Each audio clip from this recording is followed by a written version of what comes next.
जिसने इन सबको पैदा किया, जो आपके बीच में से बोल रही है, जो मेरे बीच में से सुन रही है, जो अब मेरे अंदर से बोल रही है और इन सबके बीच में से सुन रही है, उसी को अल्लाह ताला कहते हैं। वही बोल रहा है, वही सुन रहा है और उसी के कहने के मुताबिक हम यहाँ तक पहुँचे हैं। तो जो पत्थर की मूर्ति की पूजा कर रहे हैं, वो पत्थर के अंदर नूर को देखते हैं और उस नूर की पूजा करते हैं, जिसे कहा है, कबीर ने कहा है कि अव्वल अल्लाह नूर उपाया, कुदरत ते के सब बंदे, एक नूर ते सब जग उपजया, कौन भले कौन मंदे। तो उस नूर को जिसने जहां देखा, जब एक हिंदू किसी को नमस्ते करता है तो वो इंसान को नहीं कर रहा, वो उसके अंदर बैठे हुए परमात्मा को देख के कहता है कि नमस्ते, मैं तुम्हारे आगे झुकता हूँ। और वो जवाब में देता है कि नमस्ते। जैसे हम इस्लाम में कहते हैं कि सलाम वालेकुम, हम सलामती चाहते हैं और आज जवाब देते हैं कि वालेकुम सलाम। तो मेरा इतना ही कहना था कि वो नूर जब हम सब में देखना चालू कर देंगे तो उसके बाद किसी भाईचारे की ज़रूरत नहीं रह जाएगी, क्योंकि पहले जो हिंदू की पूजा है उसमें कहते हैं कि अंतरिक्षा है शांति ही, वनस्पता है शांति ही, सर्वे भवन्तु सुखिना सर्वे संतु निरामया। मतलब अंतरिक्ष में तारे भी शांत हों, जंगलों में वनस्पतियां शांत हों, सभी लोग शांत हों, सभी लोग सुखी हों। ये प्रार्थना, ये एक हिंदू धर्म की बुनियाद है और हर धर्म की, इस्लाम की, हिंदू धर्म की, सिखिज्म की, सभी ने हर एक की भलाई और हर एक की शांति, हर एक के भाईचारे की बात की है। अगर इसमें कुछ आपको गैर वाजिब लगे तो मुझे। नहीं, भाई साहब अवतार सिंह, आपने बहुत अहम सवाल किया और एक बेहतरीन सवाल किया, और इस सवाल के ज़रिए कुछ लोगों के दिमाग में जो गलत फहमी वो भी इंशाल्लाह दूर हो जाएंगी, और आपके साथ जो गलत फहमी वो भी इंशाल्लाह दूर हो जाएंगी। आपने बिल्कुल सही फरमाया कि हिंदू धर्म ने हिंदू ये समझते हैं कि जब पत्थर को पूछते हैं तो एनर्जी, आपने साइंस के बारे में कहा एनर्जी है, आपके इसमें एनर्जी, मेरे इसमें, मैं एनर्जी के बारे में बिल्कुल मुझे कोई इख्तिलाफ नहीं है, एनर्जी है। लेकिन ये कहना कि ये एनर्जी अल्लाह है, ये एनर्जी खुदा है, ना कुरान में लिखा है ना वेद में लिखा है। पॉइंट नंबर 1, ये आपकी गलत फहमी है कि ये एनर्जी खुदा है। कुरान में लिखा है कि उसके जैसा कोई नहीं है, there is nothing like it, वलम यकुल लहू कुफुवन अहद, उसके जैसा कोई नहीं है। यही चीज बाइबल में लिखा है, there is nothing like unto it in the heaven above, in the earth beneath, in the water beneath the earth. भगवान के जैसा मुमकिन ही नहीं कोई भी चीज, आसमान में हो, धरती पे हो, जमीन पे हो, ना कंकर, ना पत्थर, ना मूर्ति। वो ही लिखा है वेद में, ना तस्य प्रतिमा अस्ति, उस भगवान का कोई अक्स नहीं, कोई पेंटिंग नहीं, कोई फोटोग्राफ नहीं, कोई मूर्ति नहीं।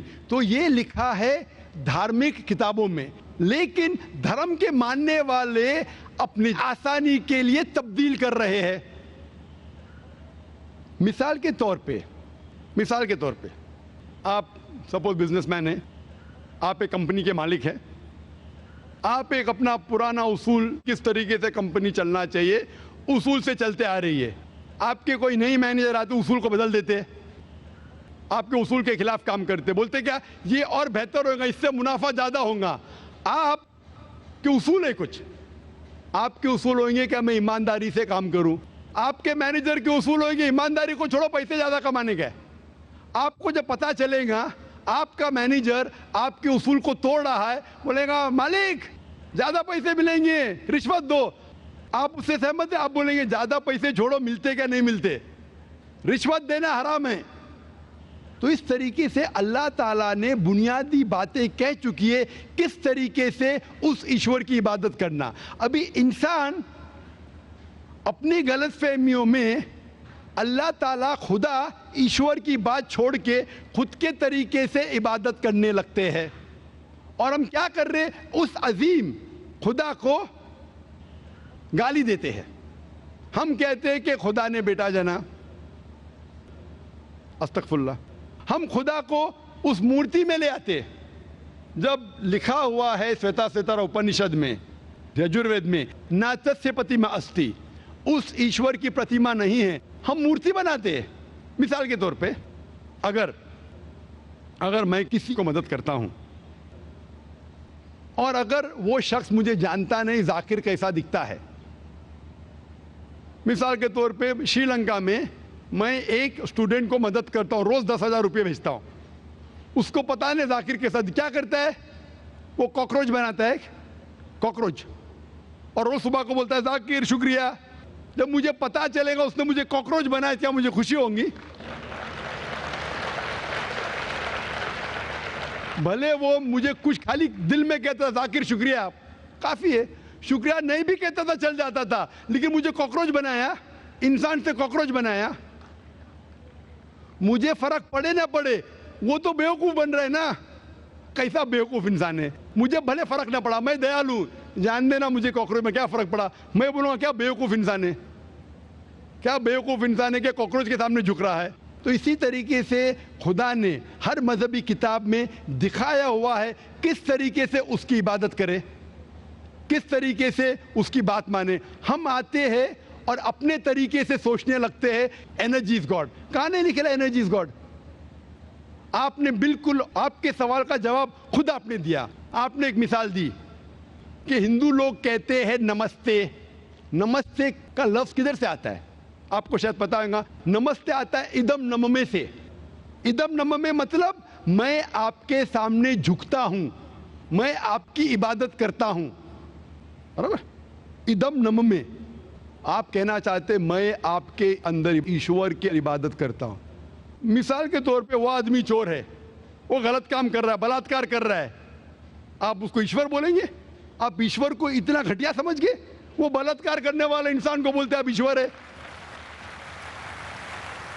इससे भाईचारगी बढ़ेगी नहीं घटेगी। वो बलात्कार करने वाले को, वो चोर को, वो डाकू को मैं ईश्वर मान रहा हूं, उसके सामने झुक रहा हूं। अल्लाह को क्यों गाली दे रहे, ईश्वर को क्यों गाली दे रहे, खुदा को क्यों गाली दे रहे? इस्लाम में, इस्लाम की भी आपने मिसाल दी, इस्लाम में हम कहते अस्सलामु अलैकुम। अल्लाह ताला से फरमाते इस इंसान पे सलामती दे, चाहे वो अच्छा इंसान है तो भी सलामती देने की बात अच्छी है, चाहे वो चोर या डाकू हो। मैं बोलूंगा अस्सलामु अलैकुम, मैं कह रहा हूं या अल्लाह, या रब, या खुदा, या ईश्वर, या भगवान, इस डाकू पे रहमत फरमा। कुछ बुरी बात है ना? मैं अल्लाह को गाली दे रहा हूं, उसके लिए दुआ दे रहा हूं कि तू गलत काम छोड़ और सही रास्ते पे आ। अगर मैं उसको खुदा मानूंगा तो खुश हो जाएगा, वो और चोरी करेगा, वो और बलात्कार करेगा। कोई भी धर्म में ही नहीं सिखाता। ये धर्म के मानने वाले अपनी खुद की इजाज करते हैं, इसे कहते हैं इनोवेशन, बिदात। जिस तरीके से खुदा ने सिखाया है कि उसकी इबादत करे, उसी तरीके से हमें करना चाहिए। तब्दीली लाएंगे, हम समझ रहे हैं कि भाईचारा बढ़ेगा, भाईचारा नहीं बढ़ेगा, भाईचारा घटेगा। लेकिन अगर मैं आपसे कहूंगा अवतार सिंह अस्सलाम वालेकुम, मैं अल्लाह से दुआ करता हूं कि आप पे सलामती हो, आप पे अमन हो, आप मुझे बोलो, इससे भाईचारा ज्यादा बढ़ेगा या कहने से भाई मैं आपको ईश्वर मानता हूं और फिर आपकी बात नहीं मानूं मैं? फिर अगर आप मुझे बोलेंगे चलो भाई शराब पीने चलो, चलो भाई लड़की के साथ रात गुजारेंगे, तो मैं क्या बोलूंगा? अरे मेरे भगवान मुझे बुला रहा है। तो ये कहना अस्सलामु अलैकुम मतलब मैं अल्लाह से दुआ करता हूं कि ये इंसान के ऊपर सलामती हो। अच्छा इंसान पे भी सलामती कहना अच्छी बात है, बुरा इंसान पे भी सलामती कहना अच्छी बात है। तो इस तरीके से इस्लाम में जो ग्रीटिंग है उससे किसी को नुकसान नहीं होता है, ना it is hypocrisy, it is the best way of भाईचारा। और कुरान में कहा गया है सूरह निसा में, सूरह नंबर 4 आयत नंबर 86 में 86, वह इज़ा हुई तुम, मतलब अगर कोई आपको सलाम देता है तो आप उससे अच्छा सलाम दो, कम से कम उस जैसा, क्योंकि अल्लाह ताला हिसाब रखता है। मतलब अगर आप अस्सलाम वालेकुम कहेंगे, मुझे कहना चाहिए वालेकुम अस्सलाम व रहमतुल्लाह। अगर आप कहेंगे अस्सलाम वालेकुम व रहमतुल्लाह, मैं कहूँगा वालेकुम अस्सलाम व रहमतुल्लाह व बरकातहू, और बेहतरीन होना चाहिए या कम से कम यकसा। इस आप कहेंगे अस्सलाम वालेकुम, वालेकुम अस्सलाम, अल्फाज वही है लेकिन दिल से आ रहा है वालेकुम अस्सलाम, इसमें भी जज्बा ज़्यादा है, ये भी बेहतरीन है। तो कुरान में लिखा है कोई भी आपको सलाम करता है उससे बेहतरीन सलाम दो, या उससे बेहतर ना कर सको, कोई कहा अस्सलाम वालेकुम व रहमतुल्लाहि व बरकातहू, कम अज कम उतना दो, वालेकुम अस्सलाम व रहमतुल्लाहि व बरकातहू। ये तालीमात है कुरान में, इससे भाईचारा बढ़ता है। तो गलत तरीके से इबादत करना जो वेद के खिलाफ है, कुरान के खिलाफ है, बाइबल के खिलाफ है, ग्रंथ के खिलाफ है, वो करने से भाईचारा नहीं बढ़ेगा बल्कि घटेगा। तो इसीलिए हम ये जाने ईश्वर जो हमारा बनाने वाला है, हमारा खालिक है, वो जानता है कि किस तरीके से उसकी इबादत करना चाहिए, वो बेहतरीन जानता है। मिसाल के तौर पे आपको डॉक्टर कोई दवाई देता है कि ये लाल गोली सुबह को लेना, हरी गोली दोपहर को लेना, आप बोलेंगे छोड़ो हरी लाल, मैं नीली गोली खाऊंगा। अरे वो डॉक्टर है, वो जानता है।